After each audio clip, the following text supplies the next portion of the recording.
जी बेटा, तो अब ऐसा है कि हमारे पास ये क्वेश्चंस हैं, ठीक है। इसमें हम एएस के ऑर्गेनिक से रिलेटेड जितने भी थोड़ा आज जो है वो हमें आइडिया हो जाएगा किस टाइप के क्वेश्चंस आते हैं, और आईआर स्पेक्ट्रोस्कोपी भी जो है ये भी हम साथ साथ इसमें डिस्कस करते रहेंगे, ठीक है। अब जैसे ये क्वेश्चन स्टार्ट हो रहा है, इसमें ये कह रहे हैं कि some reactions of compound PC5H8O are shown, ठीक है। ये हमारे पास रिएक्शंस हैं किसके, C5H8 ओके। ये आपके पास कोई भी कंपाउंड है, कंपाउंड P जिसे ये नाम दे रहे हैं, और कंपाउंड P का ये स्ट्रक्चर इन्होंने यहाँ दे दिया है, this is the skeletal structure of compound P, ठीक है। और ये हमारे पास डिफरेंट रिएक्शंस हो रहे हैं इस कंपाउंड के। अच्छा जी, अब इसमें ये कह रहे हैं कि ठीक है जी, now they're saying give the structures for organic compound Q, R, S and T। Q, R, S and T के हमें स्ट्रक्चर्स जो हैं वो यहाँ पे देने हैं, ठीक है। तो अब अगर हम इसमें देखें, सबसे पहले अब ये है कि मैं थोड़ा थोड़ा साथ साथ ऑर्गेनिक के क्वेश्चंस भी सॉल्व करता रहूँगा, और आगे इसी में आईआर के क्वेश्चंस भी आते रहेंगे, ठीक है। हमें इनके स्ट्रक्चर्स देखने हैं। अब अगर हम देखें तो कंपाउंड P जो है वो Q में कन्वर्ट हो रहा है bye reacting with hydrogen in the presence of निकल, तो दैट मीन्स कि ये एडिशन रिएक्शन है, एडिशन ऑफ हाइड्रोजन हो रही है, ठीक है। एडिशन ऑफ हाइड्रोजन है, तो एडिशन ऑफ हाइड्रोजन होगी तो सिंपल क्या होगा, डबल बॉन्ड टूट जाएगा। ये जो आपके पास डबल बॉन्डेड कार्बन्स हैं ये ब्रेक होके किसमें, दोनों हाइड्रोजन्स में जो है वो ऐड हो जाएंगे, ठीक है। तो ये सिंपल स्ट्रक्चर क्या हो जाएगा, यहाँ पे हमारे पास Q का स्ट्रक्चर क्या हो जाएगा, Q वुड बी 1 2 3 4 5, ठीक है। तो जस्ट सिंपल हम यहाँ पे स्ट्रक्चर ड्रॉ कर लेंगे, 1 2 3 4 5। सेकेंड कार्बन पे कार्बोनाइल ग्रुप अटैच है, वो आपने कार्बोनाइल ग्रुप शो कर दिया कि ये कार्बोनाइल ग्रुप आ गया, और बाकी जो है वो डबल बॉन्ड ख़त्म हो जाएगा क्योंकि एक हाइड्रोजन इधर ऐड हो जाएगा और एक हाइड्रोजन इधर ऐड हो जाएगा। तो ये इस तरह से एडिशन रिएक्शन जो है वो यहाँ पे हो जाएगा, ठीक है। तो आई होप ये क्लियर हो गया होगा। ये तो हो गया कंपाउंड Q का स्ट्रक्चर। उसके बाद अगर हम देखें कंपाउंड S, कंपाउंड S में क्या हो रहा है, कोल्ड एसिडिफाइड KMnO4 के साथ, दैट मीन्स के ऑक्सीडेशन है, ऑक्सीडेशन है in cold KMnO4। Cold KMnO4 में ऑक्सीडेशन होगी तो डबल बॉन्डेड कार्बन्स पे OH की डबल बॉन्ड टूट जाएगा और दोनों कार्बन्स पे एक एक OH ग्रुप जो है वो ऐड हो जाएगा। तो कंपाउंड S क्या हो जाएगा, compound S would be 1 2 3 4 5 C double bond O, यहाँ पे भी एक OH ग्रुप आ गया और इधर भी एक OH ग्रुप। तो ये यानी आप कह लें कि KMnO4 के साथ अल्कीन की ऑक्सीडेशन है, बट आप कह लें कि एट रूम टेम्परेचर और अंडर कोल्ड कंडीशंस। उसके बाद NaBH4 के साथ रिएक्शन हो रहा है, और NaBH4 के साथ रिएक्शन में compound R। Now NaBH4 is a reducing agent, याद होगा आपको, this is a reducing agent. तो ये किसको रिड्यूस करेगा, this will reduce this ketonic group, ठीक है। ये कीटोन को रिड्यूस करेगा और कीटोन रिड्यूस होकर किस में कन्वर्ट हो जाएगा, सेकेंडरी अल्कोहल के अंदर कन्वर्ट हो जाएगा। तो कंपाउंड R क्या हो जाएगा, कंपाउंड R विल बी 1 2 3 4 5, ये डबल बॉन्ड, और कंपाउंड R में यहाँ पे क्या आ जाएगा, दिस बिकम्स OH, ठीक है। तो ये रिडक्शन हो जाएगी और कीटोन जो है ये रिड्यूस होके सेकेंडरी अल्कोहल के अंदर कन्वर्ट हो जाएगा, क्योंकि यानी यहाँ पे क्या होगा, जो डबल बॉन्ड टूटा है इस ऑक्सीजन के साथ भी एक हाइड्रोजन आ गया और इस कार्बन के साथ भी एक हाइड्रोजन आ गया। तो this is reduction of ketone. और उसके बाद लास्ट हमारे पास रिएक्शन है जिसमें compound P is reacting with aqueous OH ions and aqueous iodine, ठीक है। Reacting with aqueous OH ions, it could be sodium hydroxide, could be aqueous और it could be potassium hydroxide, कोई भी आपके पास स्ट्रॉन्ग एल्कली हो सकती है, plus ये आयोडीन के साथ। तो अगर आपको याद हो तो दिस इज़ आयोडोफॉर्म रिएक्शन, ठीक है। ये जो हमने आयोडोफॉर्म वाला रिएक्शन पढ़ा था, आयोडोफॉर्म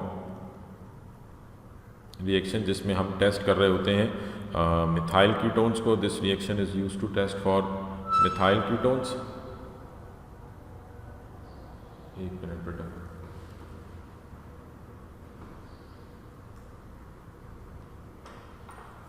ठीक है जी। तो this reaction is used to test for methyl ketones.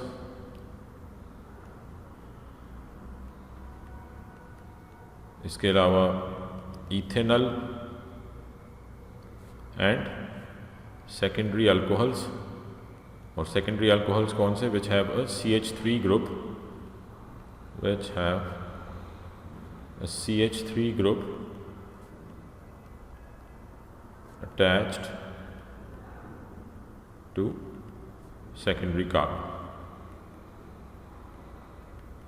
ठीक है, तो ये रिएक्शन भी हमने क्लास में डिस्कस किया था। अब इसमें आप देखें ये ऑक्सीडेशन है, आयोडोफॉर्म वाला जो रिएक्शन है this is also oxidation reaction. जो आपका अब जैसे ये अगर हम स्ट्रक्चर देखें यहाँ पे, तो ये जो हमारे पास कंपाउंड पी है, मैं इसको यहाँ पे ड्रॉ कर लेता हूँ। This is compound P 1 2 3 4 5। ठीक है, इसमें यहाँ पे हमारे पास डबल बॉन्ड O है और इधर ये अल्कीन है। तो अब अगर आप देखें तो दिस इज सेकेंडरी यानी ये कीटोन है, this is ketonic group and it has this CH3 group. ठीक है, तो इसका मतलब ये मिथाइल कीटोन है। मिथाइल कीटोन सिंपली क्या है कि जिसमें कार्बोनाइल ग्रुप के साथ एक तरफ CH3 ग्रुप अटैच होता है। ये CH3 ग्रुप आ गया, दिस इज CH3 ग्रुप। तो इसका मतलब this is a methyl ketone, और क्योंकि ये मिथाइल कीटोन है तो दैट मीन्स कि it can react with it can react with aqueous iodine in sodium hydroxide. ठीक है, आप इसको किसके साथ रिएक्ट कर रहे हैं? We are reacting it with iodine in the presence of sodium hydroxide. तो ये जो आपका कीटोन है ये ऑक्सीडाइज हो जाएगा, कार्बोक्सिलिक एसिड और सॉल्ट बन जाएगा। ठीक है, और ये जो CH3 है this will be oxidise, this will be converted into CHI3, this gives iodoform. ठीक है, ये आयोडोफॉर्म मिल जाएगा, वी गेट आयोडोफॉर्म। तो ये आयोडोफॉर्म बन जाएगा।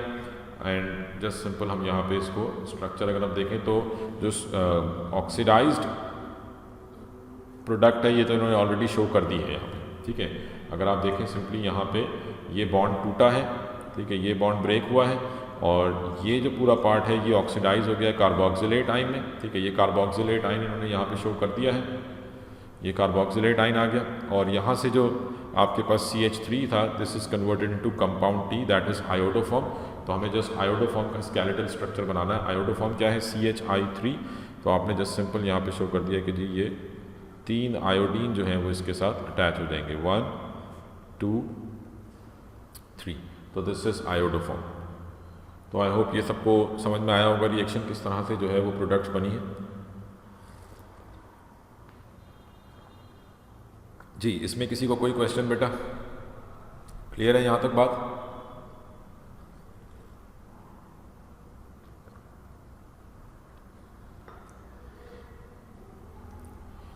ठीक है जी, इसके बाद नेक्स्ट अगर हम देखें यहाँ पे नेक्स्ट क्वेश्चन है give the systematic name of compound P।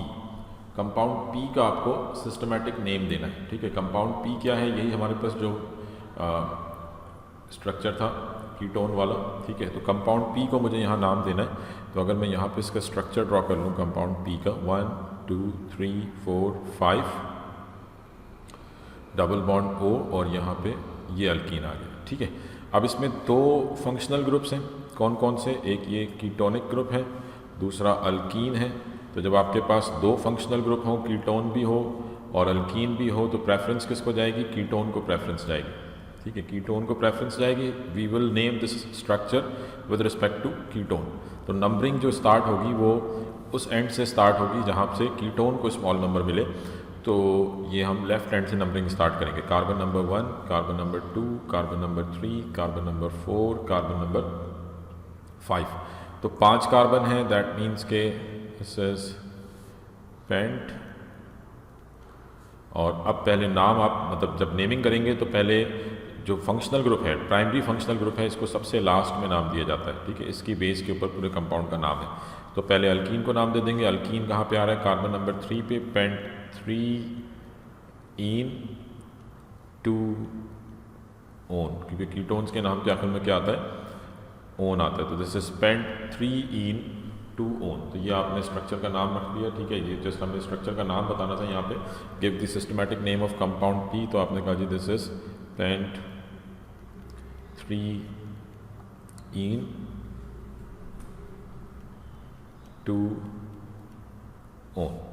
What would you observe when compound P? अब compound P क्या है?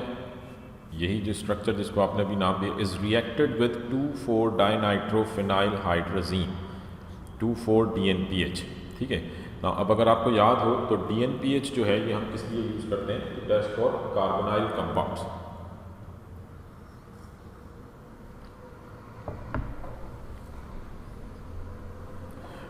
DNPH, इसका स्ट्रक्चर भी हमने क्लास में बनाया था।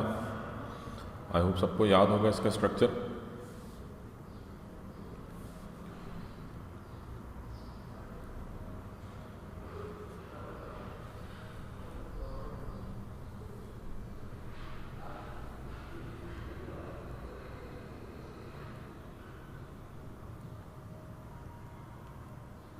ठीक है जी, ये यहाँ पे आपके पास नाइट्रोजन अटैच है, NH2 नाइट्रो ग्रुप, NO2 और ये NO2। ठीक है, तो this is known as 2,4-DNPH। इसको हमने नाम जब दिया था तो ये दिस इज़ 2,4-डाइनाइट्रोफिनाइल हाइड्रोजीन। ठीक है, इसमें ये कार्बन नंबर 1 है, carbon number 2, carbon number 3, carbon number 4। तो एक नाइट्रो ग्रुप कार्बन नंबर 2 पे आ रहा है, कार्बन नंबर 4 पे आ रहा है। तो जब हम इसको नाम देंगे तो दिस इज़ 2,4-डाइनाइट्रोफिनाइल। ये जो ग्रुप है आपके पास C6H5, दिस इज़ फिनाइल। ठीक है, बेसिकली बेंजीन होता है C6H6, उसमें से आपने एक हाइड्रोजन रिमूव कर दिया है तो दिस बिकम्स फिनाइल। और ये N2H4 हाइड्रोजीन से ये आपके पास स्ट्रक्चर आ रहा है, दिस इज़ हाइड्रोजीन 2,4-DNPH। ठीक है, स्मॉल फॉर्म में जस्ट आप इसको 2,4-DNPH कहेंगे। तो this compound is used to test for carbonyl compounds.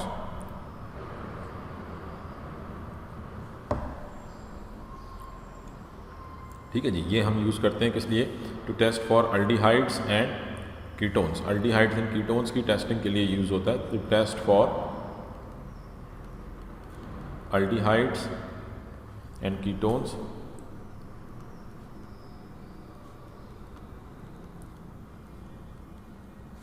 This gives an orange precipitate कह लें या रेडिश येलो PPT कह लें। तो what would you observe when compound P is reacted with two four dinitrophenyl hydrazine?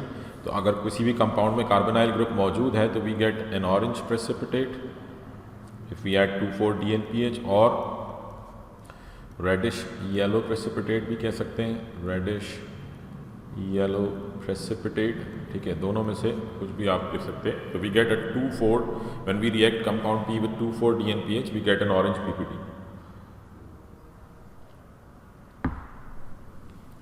ठीक है जी, उसके बाद नेक्स्ट ये हमारे पास अब IR स्पेक्ट्रम का क्वेश्चन आ गया। अब ये काफ़ी डिटेल्ड क्वेश्चन है। ठीक है, इसमें काफ़ी सारी इन्फॉर्मेशन है और इससे काफ़ी चीज़ें आपको सीखने को मिलेंगी इस क्वेश्चन से। Compound U contains a chiral centre. ठीक है, compound U it contains a chiral centre and has the same molecular formula as compound P। ठीक है, दैट इज C5H8O। यानी कंपाउंड U कोई कंपाउंड है which has a chiral centre and its molecular formula is C5H8O। अब बाकी जो information है इसके बारे में, compound U readily decolourises a sample of bromine water. ठीक है, ये ब्रोमीन वाटर को डीकलराइज कर रहा है, तो दैट मीन्स कंपाउंड U जो है it is an alkene. Alkene है बिकॉज ये अल्कीन्स का टेस्ट है। Decolourises a sample of bromine water, that means कि ये अल्कीन है। देन दे आर सेइंग कि compound U does not show cis trans isomerism.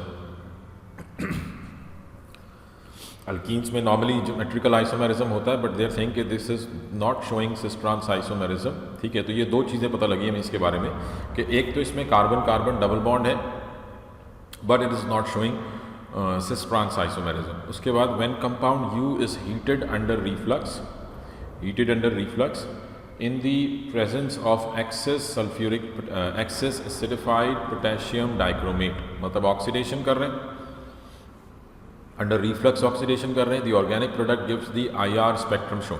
Means ये जो हमारे पास स्पेक्ट्रम है this is the IR spectrum of product. ये जब आपने U को ऑक्सीडाइज किया है, ठीक है, विद यानी हमारे पास कंपाउंड U था, वी हैड कंपाउंड U, इसको आपने रिएक्ट किया with acidified potassium dichromate,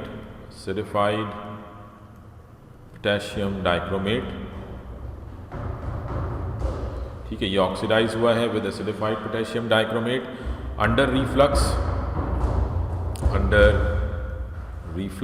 heat under reflux, and on reflux यानी on oxidation we get a product.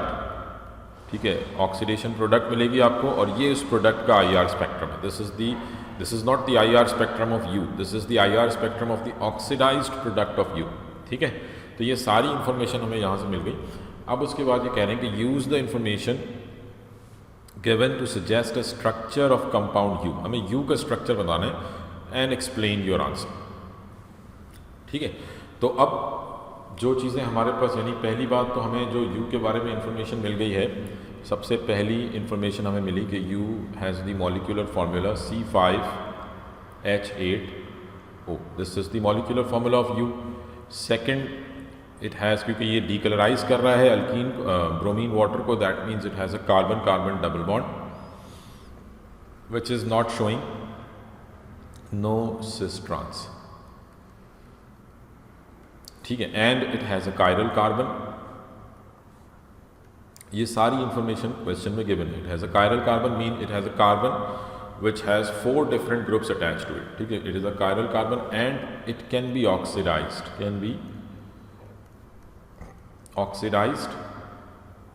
and if it can be oxidized, तो अब आप सिंपल सोचें कि कौन से ऑर्गेनिक कंपाउंड्स हैं which can be oxidized। ठीक है, तो alcohols can be oxidized, alcohols it could be either primary or secondary alcohol, or aldehydes can be oxidized, aldehydes can be oxidized। ठीक है, तो ये हमारे पास प्रोडक्ट्स हैं, और alkenes can be oxidised, alkene भी ऑक्सीडाइज होते हैं। तो अब हमें सिंपल ये देखना है कि ये मतलब हमें ये तो पता लग गया कि either it is an alcohol, primary और सेकेंडरी, टर्शरी नहीं हो सकता बिकॉज टर्शरी ऑक्सीडाइज नहीं होते, और इट इज़ एन अल्डिहाइड। ठीक है, अच्छा सेकेंडरी भी नहीं हो सकता बिकॉज अच्छा ठीक है, सेकेंडरी हो सकता है, अभी ऑक्सीडेशन के ऊपर अभी हम इसको डिटेल में नहीं जाते, जस्ट सिंपल हमें ये पता लग गया कि it could be a primary alcohol और सेकेंडरी अल्कोहल, और it could be an aldehyde. Ketone नहीं हो सकता बिकॉज कीटोन फर्दर ऑक्सीडाइज नहीं होते, और it could be an alkene. ठीक है, अब इस सारी इंफॉर्मेशन के साथ हमें ये सोचना है कि इसका स्ट्रक्चर ड्रॉ करना है, बट उससे पहले हम ये डिटर्मिन कर लेते हैं कि आइदर इट, जी बेटा क्यों नहीं हो सकता?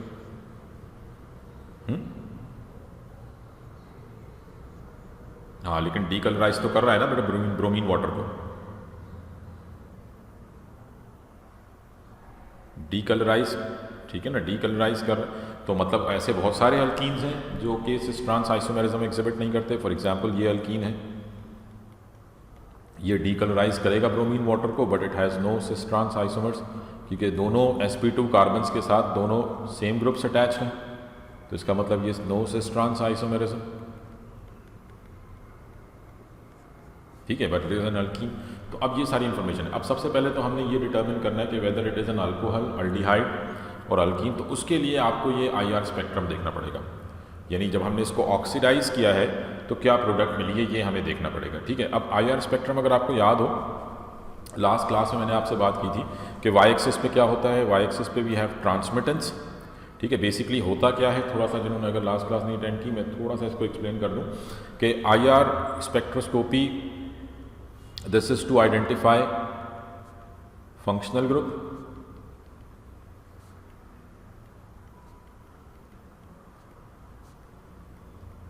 ठीक है, ये आप कर रहे हैं किस लिए, टू आइडेंटिफाई फंक्शनल ग्रुप। और फंक्शनल ग्रुप कैसे आइडेंटिफाई करते हैं, लेट सपोज आपके पास सैंपल है ऑर्गेनिक कंपाउंड का, दिस इज दी सैंपल, इस पे हम IR रेडिएशन से स्ट्राइक करते हैं, IR radiations hit this sample. ठीक है, and some of the IR radiations get absorbed. ठीक है, part of it get absorbed and part of it, और आगे यहाँ पे आप कह लें कि we have a detector which is directly connected to computer screen. ठीक है, तो ये लेट से हम कह देते हैं कि दिस इज डिटेक्टर। ठीक है, तो अब यहाँ पे क्या होगा कि part of the energy will be absorbed by the part of the energy, part of the IR radiations will be absorbed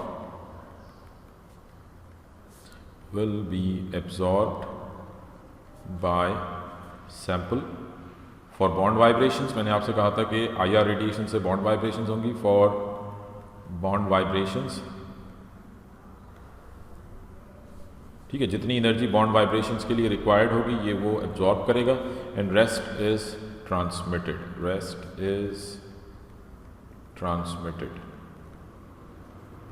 ठीक है। तो वो ट्रांसमिटेड लाइट जो है वो हिट करेगी आपके डिटेक्टर को। लेट्स से कि इसने कुछ एनर्जी एब्जॉर्ब कर ली, ये एब्जॉर्ब हो गई, ठीक है, दिस इज एब्जॉर्ब्ड एंड बाकी इसने ट्रांसमिट कर दी और ये ट्रांसमिटेड ने आके डिटेक्टर को हिट किया and detector is connected to a computer screen. ठीक है, लेट्स से आप कह लें कि ये डिटेक्टर कंप्यूटर स्क्रीन के साथ कनेक्टेड है जहाँ पे हमें एक स्पेक्ट्रा जो है वो मिल जाएगा, जैसे यहाँ पे हमें स्पेक्ट्रा मिल रहा है। ठीक है, तो ये जो स्पेक्ट्रम है ये ट्रांसमिटेड लाइट का है। ठीक है, आप देखें अगर वाई एक्सिस पे ट्रांसमिटेंस है, एक्स एक्सिस पे वेव नंबर है। वेव नंबर क्या है? Inverse of the wavelength. ठीक है, ये आपके पास वेव नंबर है इन्वर्स ऑफ द वेवलेंथ। और अब इसमें ये जो हमारे पास इन्वर्टेड पीक्स हैं, ठीक है, दीज आर इन्वर्टेड पीक्स। ये इन्वर्टेड पीक्स जो हैं दिस शोज, या आप कह लें कि दिस रिफ्लेक्ट द एब्जॉर्बेंस। ये एब्जॉर्बेंस को रिप्रेजेंट कर रहे हैं। इट रिप्रेजेंट एब्जॉर्बेंस, क्योंकि ऑब्वियसली जहाँ एब्जॉर्बेंस होगी वहाँ ट्रांसमिटेंस नहीं होगी। तो मतलब ये जो हमारे पास पीक आ रही है, this inverted peak is due to some sort of absorbance, यानी किसी बॉन्ड ने एनर्जी एब्जॉर्ब की होगी, दैट्स वाई ट्रांसमिटेंस कम होगी। ठीक है, आपने यहाँ से ट्रांसमिटेंस ये 100% के करीब चल रही थी, ये फिर एकदम से ट्रांसमिटेंस कम हो गई, एब्जॉर्ब, यानी ये जो रेडिएशन हैं ये एब्जॉर्ब हो गई हैं। तो अब मुझे सिंपल ये आइडेंटिफाई करना है कि विच bond is responsible for this absorbance. ठीक है, कौन सा बॉन्ड जो है वो इस एब्जॉर्बेंस के लिए रिस्पॉन्सिबल है। मुझे सिंपल ये देखना है कि ये जो पीक्स, ये जो इन्वर्टेड पीक्स हैं, ये जो एब्जॉर्प्शन हुई है, ये किस बॉन्ड ने एब्जॉर्ब की होगी। अच्छा, एक और चीज़ जो आपको इसमें ध्यान में रखनी है कि ये जो IR स्पेक्ट्रम है इसको हम दो पार्ट्स में डिवाइड कर रहे होते हैं। याद होगा आपको, मैंने आपसे कहा था कि ये दो पार्ट्स में डिवाइड होता है। ठीक है, एक ये आपके पास 1500 से पहले वाला पार्ट, ठीक है, ये 1500 से पहले वाला पार्ट जो है this is called fingerprint region. ये फिंगरप्रिंट रीजन है। और 1500 के बाद वाला जो पार्ट है ये फंक्शनल ग्रुप रीजन है। ठीक है, this is functional group reason. तो बेसिकली हमने जो रीड करना है वो ये फंक्शनल ग्रुप रीजन रीड करना है। फिंगरप्रिंट रीजन से बहुत कम आपको एक आधी पीक मिलेगी।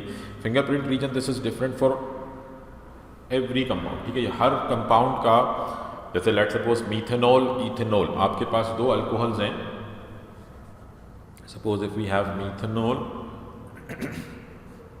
And ethanol, they both belongs to alcohol family. तो दोनों का जो फिंगरप्रिंट रीजन है वो डिफरेंट होगा, बट दोनों का जो फंक्शनल ग्रुप रीजन है वो सेम होगा, because they both have the same functional group. तो at this level we are only interested in the functional group region. ठीक है, not in the fingerprint region. तो ये जस्ट सिंपल ध्यान में रखें कि mostly we would study peaks above 1500। ठीक है, अब जस्ट इसमें आपको सिंपल ये देखना है कि ये जो IR स्पेक्ट्रम है ये किस कंपाउंड का IR स्पेक्ट्रम हो सकता है। ठीक है, तो उसके लिए आपको डेटा बुकलेट में जाना पड़ेगा। वैसे डेटा बुकलेट की भी ज़रूरत नहीं पड़ेगी, आप अगर जो पीक्स मैंने आपको पहले बताई थी वो भी अगर आप जहन में रखें तो आप यहाँ से बता सकते हैं। अच्छा जी बेटा, तो ये हमारे पास डेटा बुकलेट है। ठीक है, इसमें से मैंने जस्ट वो जो आपको टेबल रिक्वायर्ड है, table number 8, characteristic IR absorption frequencies for some selected bonds. ठीक है, अब देखें इसमें मैंने आपसे लास्ट टाइम भी कहा था कि जो हमारे काम के बॉन्ड्स हैं वो सबसे इंपॉर्टेंट बॉन्ड कौन से हैं। देखें ये जो CO वाली जो एब्जॉर्प्शन है ये कहाँ पे आ रही है, 1040 to 1300, तो ये बिलो 1500 है, तो इसकी ज़रूरत बहुत कम पड़ेगी आपको। ठीक है, कार्बन कार्बन डबल बॉन्ड ये 1500 to 1680 ये इंपॉर्टेंट हो सकती है। ये बाद कम जगहों पर कार्बनाइल ग्रुप वाली ये बहुत इंपॉर्टेंट है। ठीक है, कार्बनाइल ग्रुप वाली अगर आप देखें तो ये अराउंड फ्रॉम 1640 to 1750। ठीक है, तो आप यूँ समझ लें कि 1600 से लेके अगर 1800 तक आपको एक स्ट्रॉन्ग पीक मिल रही है, तो दैट मीन्स के that strong peak is representing, मतलब उस ग्रुप में कार्बनाइल ग्रुप उस कंपाउंड में कार्बनाइल ग्रुप मौजूद है। ठीक है, एल्काइंस वाली पीक ये इतनी इंपॉर्टेंट नहीं है हमारे लिए at this level. Cyanide is important. ठीक है, इसकी रेंज नोट करें 2200 to 2250, it gives a weak peak. ठीक है, CH ये ऑब्वियसली हर ऑर्गेनिक कंपाउंड में CH पीक होगी, तो इसको देखने की ज़रूरत नहीं है। NH SH AS लेवल के ऊपर अमाइंस अमाइड्स क्योंकि अभी आपने पढ़े नहीं हैं तो ये इतने इंपॉर्टेंट नहीं हो सकते, बट आगे चल के इसकी भी ज़रूरत हमें पड़ेगी। And OH is very important. ठीक है, OH की पीक्स अगर आप देखें तो this range from around 2500 to 3650। तो किसी भी IR स्पेक्ट्रम में जब आपको एक ब्रॉड पीक मिल रही है एट अराउंड 33,000 और अबव, जहाँ भी आपको ब्रॉड पीक मिलेगी लाइक दिस, इस किस्म की कोई ब्रॉड पीक मिलती है तो ये जो है वो OH को रिप्रेजेंट कर रही है। ठीक है, तो ये कुछ पीक्स हैं जो आपको ध्यान में रखनी है। ठीक, अब अगर आप देखें अपने क्वेश्चन में, अगर हम वापस जाएं तो इसमें जो हमें पीक्स नज़र आ रही हैं, हम जस्ट सिंपली इसको 1500 से ऊपर देखते हैं। ठीक है, 1500 से ऊपर अगर आप इसमें देखें तो यहाँ पे ये 1500, देन दिस इज 1600, 1700, 1800। तो ये 1600 से लेके और 1800 में आपको ये पीक मिल रही है। Now this peak is obviously due to carbonyl. ठीक है, ये लाजमी है कि this is due to carbonyl group. ठीक है, ये कार्बोनाइल की वजह से पीक आ गई और उसके बाद ये आपको ब्रॉड पीक मिल रही है। This is a strong and broad peak at in the region of OH। ठीक है, ये देख लें, ये अराउंड 3000 से लेके, ठीक है, ये आपके पास ये रीजन ये वो 3000 टू 3500 वाला बन रहा है। तो दैट मीन्स कि this is due to OH। ये अल्कोहल वाली पीक आ गई, यानी ये OH बॉन्ड की वजह से है और ये कार्बोनाइल की वजह से है। तो मतलब ये जो आपका कंपाउंड है इसमें कार्बोनाइल ग्रुप भी मौजूद है और OH ग्रुप भी मौजूद है। देन इट मीन्स कि it is a carboxylic acid. ठीक है, तो यहाँ से हमें ये पता लग गया कि ये जो हमारा कंपाउंड है, यानी जब U को हमने ऑक्सीडाइज किया है, व्हेन U गेट ऑक्सीडाइज्ड, ठीक है, जैसे हम सोच रहे थे कि ये ऑक्सीडाइज हो, यानी हमने U को ऑक्सीडाइज किया था और हमने कहा कि it could be an alcohol, aldehyde, और तो ऑन ऑक्सीडेशन आपके पास जो कंपाउंड था U, जब आपने इसको ऑक्सीडाइज किया है तो स्पेक्ट्रम को देखने से पता लग रहा है कि this converts into a carboxylic acid. अब आप सिंपल सोचें कि कौन से ऐसे ऑर्गेनिक कंपाउंड हैं जो ऑक्सीडाइज होके कार्बोक्सिलिक एसिड में कन्वर्ट होते हैं। It could be either a primary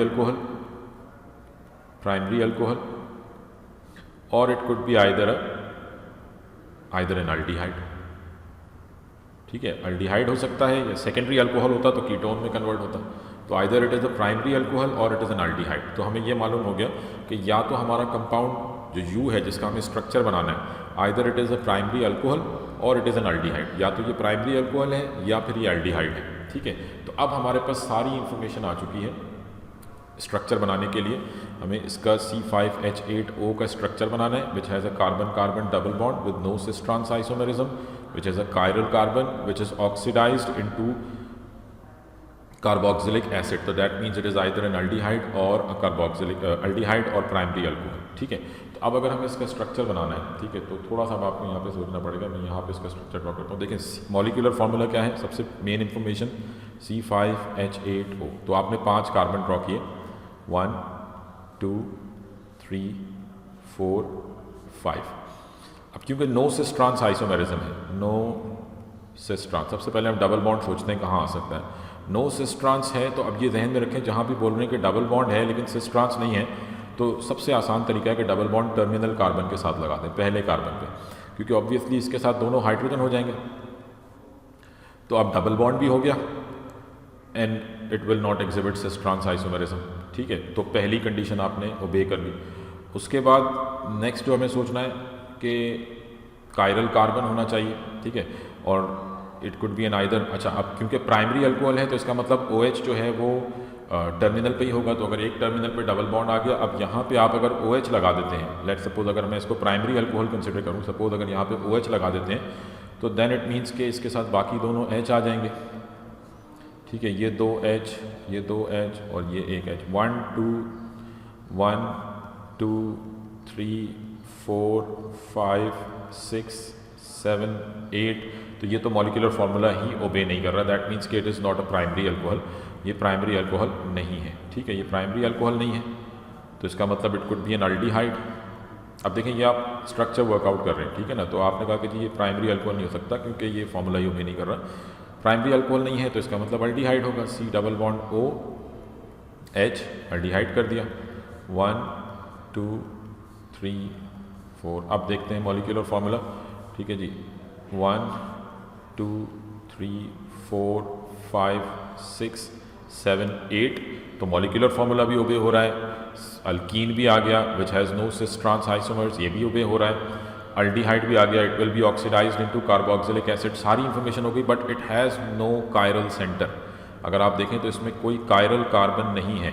एक इन्फॉर्मेशन ये भी थी कि it has a chiral carbon, मतलब इसमें एक कार्बन ऐसा होना चाहिए जिसके साथ 4 डिफरेंट ग्रुप हों। तो मतलब सारी चीज़ें हो गई, बट स्टिल एक चीज़ अभी भी मिसिंग है, कायरल कार्बन नहीं है, तो मतलब फिर कहीं ना कहीं गलती कर रहे हैं। तो अब इसमें और तो कुछ हम नहीं कर सकते। अब इसका मतलब ये है कि आपको चेन को कम करना पड़ेगा, एक कार्बन को ब्रांच में लेके जाना पड़ेगा, ठीक है। One of the carbon would be in branch. तो हम जस्ट सिंपल क्या करते हैं, अब फिर दोबारा हमें इसको चेन लेंथ कम करते हैं, ठीक है। यहाँ पे आपको चेन लेंथ कम करनी पड़ेगी और एक कार्बन को ब्रांच में लेके जाएंगे, ठीक है। तो आपने सिंपली यहाँ पे क्या कर दिया, आपने कहा जी ये अल्डिहाइड है, C डबल बॉन्ड OH, ठीक है। अब ऑब्वियसली ब्रांच कहाँ पे आ सकती है, CH3 इस कार्बन के साथ तो नहीं आ सकती because it has a double bond, ठीक है। तो इसका मतलब कि जो हमारे पास CH3 है, CH3 कहाँ पे आएगा, CH3 वुड बी हियर, और ये H और ये H। अब अगर आप काउंट करें हाइड्रोजन्स 1 2 3 4 5 6 7 एंड 8, तो 8 हाइड्रोजन हो गए, ठीक है, 8 हाइड्रोजन्स हो गए। And we have 8 hydrogens, C5 molecular formula 1 2 3 5 carbon हैं, 8 हाइड्रोजन्स हैं, एक ऑक्सीजन है, कार्बन कार्बन डबल बॉन्ड है with no cis trans isomerism, a chiral carbon, this is our chiral carbon, it is attach to 4 different groups, 4 different groups हैं, कौन कौन से, एक CH3, एक H, ये अल्डिहाइड और ये एक पूरा ग्रुप, तो ये 4 डिफरेंट ग्रुप्स हो गए, ठीक है। And it will oxidise into carboxylic acid. तो this would be the structure. एक दफ़ा इसको हम अच्छे तरीके से बना लेते हैं यहाँ पे, ठीक है। तो हमारे पास स्ट्रक्चर क्या है, मैं इसको स्केलेटल फॉर्म में ड्रॉ करता हूँ, 1 2 3 4 aldehyde, here we have CH3 and a double bond, so this is our required structure, ठीक है जी। क्लियर है यहाँ तक बात।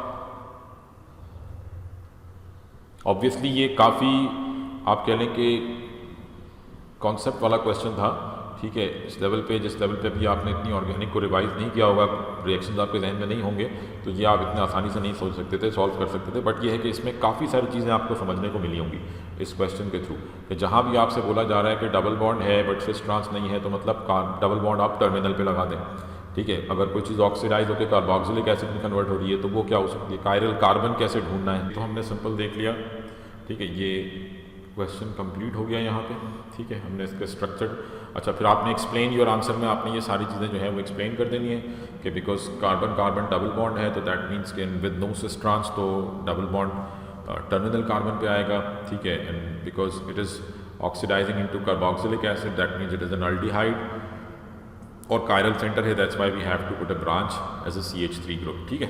तो ये सारी इन्फॉर्मेशन इसमें आ जाएगी। अच्छा जी, चलिए ये नेक्स्ट क्वेश्चन पे आते हैं। A series of reaction starting from 1 bromobutane is shown, ठीक है। We have a 1 bromobutane, this is 1 bromobutane, और यहाँ से एक series of reactions start में, draw the displayed formula of compound P, compound P का आपको displayed formula draw करना है, ठीक है। Here we have this compound P, और compound P कैसे मिल रहा है, when 1 bromobutane reacts with HCN and KCN. When 1 bromobutane means के alkyl halide RX reacting with HCN plus KCN, that means कि ये कौन सा रिएक्शन है, न्यूक्लियोफिलिक सब्सटीट्यूशन है, साइनाइड ग्रुप जो है ये न्यूक्लियोफाइल होगा, इट विल रिप्लेस X। तो सिंपली हमें डिस्प्लेड फार्मूला बनाना है, तो डिस्प्लेड फार्मूला क्या हो जाएगा, पहले आप बना लें 1 ब्रोमोब्यूटेन, 1 2, जस्ट समझाने के लिए मैं ये बना रहा हूँ, 1 ब्रोमोब्यूटेन, तो लेट सपोज ये 3 हाइड्रोजन, ये 2 हाइड्रोजन, ये 2 हाइड्रोजन, और यहाँ पे आपने Br ग्रुप लगा दिया। नाउ दिस इज़ 1 ब्रोमोब्यूटेन, और जब सब्सटीट्यूशन होगी तो ब्रोमीन की जगह पे साइनाइड ग्रुप आ जाएगा, तो यहाँ से Br हटा दें और इसकी जगह पे साइनाइड ग्रुप लगा देते हैं, ठीक है। और क्योंकि डिस्प्लेड फार्मूला बनाना है तो आपको सारे बॉन्ड शो करने पड़ेंगे, तो CN H H H, ये सारे हाइड्रोजन आपने शो कर दिए। तो this is the displayed formula of compound P, ठीक है। Identify the reagents, identify the reagents and conditions, reagents and conditions for reaction 1 and 2। Reaction 1 and 2 के लिए रिएजेंट्स एंड कंडीशंस आइडेंटिफाई करनी है। तो रिएक्शन 1 में अगर आप देखें तो क्या हो रहा है, ये जो आपने साइनाइड ग्रुप यानी जो सब्स्टिट्यूशन हुई है, bromo group was been replaced by cyanide, it converts into a carboxylic acid. तो ये साइनाइड का रिएक्शन है, नाइट्राइल्स का एक रिएक्शन है। अगर आपको याद हो हमने डिस्कस किया था नाइट्राइल्स के 2 रिएक्शंस मैंने आपको बताए थे कि कोई भी आपके पास नाइट्राइल है, इसके 2 रिएक्शंस आपको ध्यान में रखने हैं। एक तो है hydrolysis in acidic medium, and दूसरा था रिडक्शन, जिसमें आप रिड्यूसिंग एजेंट यूज़ करेंगे कोई भी, ठीक है, LiAlH4। तो हाइड्रोलिसिस होगी तो ये कंपाउंड कन्वर्ट हो जाएगा किसमें, दिस ड्यू टू हाइड्रोलिसिस ये कार्बन नाइट्रोजन बॉन्ड टूटेगा and we get a carboxylic acid plus ammonia. ठीक है, तो कार्बोक्सिलिक एसिड अगर मिल रहा है तो दैट मीन्स कि हाइड्रोलिसिस हो रही है, और अगर रिडक्शन होगी तो we get amine CH2NH2, we get an amine, both carbon and nitrogen will gain 2 hydrogens each. तो यहाँ पे क्योंकि हमें कार्बोक्सिलिक एसिड मिल रहा है तो that means it is reduction. ठीक है, तो रिएक्शन 1 जो है this is reduction, sorry hydrolysis, reaction 1 is hydrolysis. ठीक है, ये हाइड्रोलिसिस है, तो जस्ट सिंपल आपने यहाँ पे शो कर दिया reaction 1। Reagents and conditions mention करनी है, तो reagents and conditions for reaction 1 would be, reagent would be HCl, condition aqueous. ठीक है, रिएक्शन 2 में क्या हो रहा है, 1 ब्रोमोब्यूटेन कन्वर्ट्स इनटू ब्यूट-1-ene, दैट मीन्स के ब्रोमो ग्रुप और हाइड्रोजन ग्रुप जा रहा है ब्यूट-1-ene, अल्काइल हैलाइड से अल्कीन मिल रहा है, तो ये रिएक्शन है एलिमिनेशन रिएक्शन है। एलिमिनेशन रिएक्शन में क्या होता था, एक दफ़ा देख लें, 1 ब्रोमोब्यूटेन है आपके पास, 1 ब्रोमोब्यूटेन मैं यहाँ बना देता हूँ, 1 2 3 4, here we have a bromine group, और मैं जस्ट सिर्फ वो ग्रुप दिखा रहा हूँ जिन पे रिएक्शन हो रहा है। ठीक है, तो जब आप इसको ब्यूट-1-ene में कन्वर्ट कर रहे हैं तो दैट मीन्स के यहाँ से Br ग्रुप गया है, यहाँ से हाइड्रोजन ग्रुप गया है, एंड कार्बन और कार्बन के दरमियान डबल बॉन्ड आ जाएगा। ठीक है, तो ये एलिमिनेशन रिएक्शन है, और एलिमिनेशन के लिए अगर आपको याद हो हमने कहा था कि we will use sodium hydroxide NaOH in alcoholic conditions और इथेनॉलिक कंडीशंस। यही NaOH अगर एक्वस मीडियम में होगा तो सब्स्टिट्यूशन होगी, और NaOH अगर इथेनॉलिक मीडियम में है तो एलिमिनेशन होगी। ठीक है, क्लियर है यहाँ तक बात? तो अभी इसको मैं आज यहाँ तक रख रहा हूँ। ठीक है, इंशाअल्लाह ताला इसको आगे नेक्स्ट टाइम जो है वो हम कंटिन्यू करेंगे।